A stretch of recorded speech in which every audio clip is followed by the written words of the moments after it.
Alors, les gens aujourd'hui ont commis beaucoup d'erreurs et puis nous sommes tombés dans le piège du diable sans le savoir.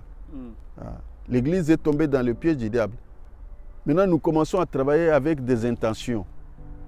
Tu vois, au lieu de laisser le Saint-Esprit te guider, maintenant, ce sont des choses intentionnelles. Intentions donc sont mécaniques, quoi. Mécaniques, c'est-à-dire que c'est ça. Parce que nous manquons de vision. Nous voyons maintenant les autres. Au lieu de voir Dieu, nous commençons à voir. Je suis toujours là dans ma vie. Il y a des gens, il est là toujours. Il est à la télé, il est en train de voir ce que les autres font. Maintenant, pour copier ça. Non.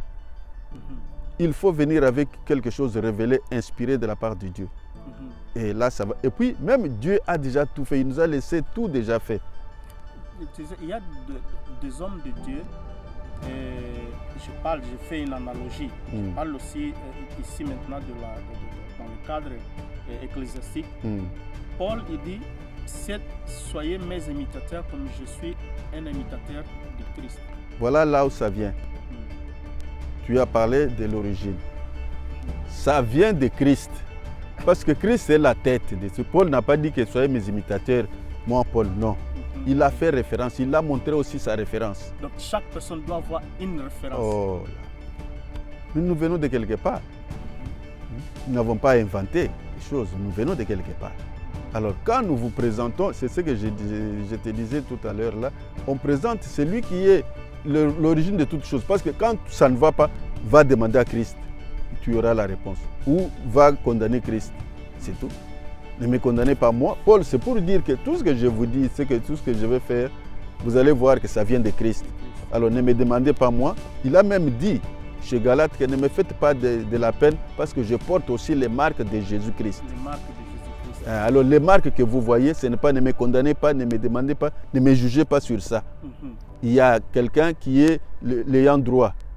C'est Christ, qui est l'origine des marques que j'ai. Ce ne sont pas mes marques. Dans le monde séculaire, par exemple, nous sommes dans l'Italie. Les Italiens, ils aiment beaucoup imiter les pays qui semblent plus développés que l'Italie. Par exemple, ils ont plus la référence des États-Unis. Il y a des fois, dans un autre domaine, ils regardent le Japon. Aujourd'hui, ils regardent la Chine. Mais quand ils voient la France, ils veulent faire la compétition avec la France. Comment tu peux aider cette catégorie de pensée, de méthodes, d'approches? Quand nous allons dans l'épître de Romains, l'apôtre Paul a défini ce que sont les Italiens. Alors, le problème ce sont des gens trop scientifiques, matérialistes. Dans ce monde-là, comme tu as dit, séculaire, et c'est comme ça. Donc, on cherche à voir, il y a une compétition. Alors, ayant cette compétition, c'est-à-dire, on ne saura pas mieux faire. C'est pour cela que vous trouvez pour tout en Italie, les histoires ne tiennent pas. Même leur gouvernement. Pourquoi? Parce qu'ils ne sont toujours pas sûrs des gens. Tel entre au pouvoir, oh non, lui, non, il n'a pas fait bien, il faut que quelqu'un d'autre vienne. Quand celui-là vient, après, ça devient tout, c'est une monotonie. Pourquoi? C'est une mentalité déjà qu'ils ont dans leur tête. C'est ainsi que Paul les a dit, ce sont des gens qui regardent la créature au lieu de regarder le Créateur. Tu vois? Parce qu'il y a beaucoup de gens qui ont même vraiment ce problème. Oui. Là, nous sommes en train d'identifier maintenant les caractéristiques d'un peuple qui est le peuple italien. Voilà. Mais sortant de l'Italie, il y a même des gens partout. Hein. On va en Angola, on va au Cameroun, on va même en Haïti. Au lieu de regarder le Créateur, ils regardent la créature. Alors, c'est une mentalité qui s'est répandue. Parce que ça se développe aussi.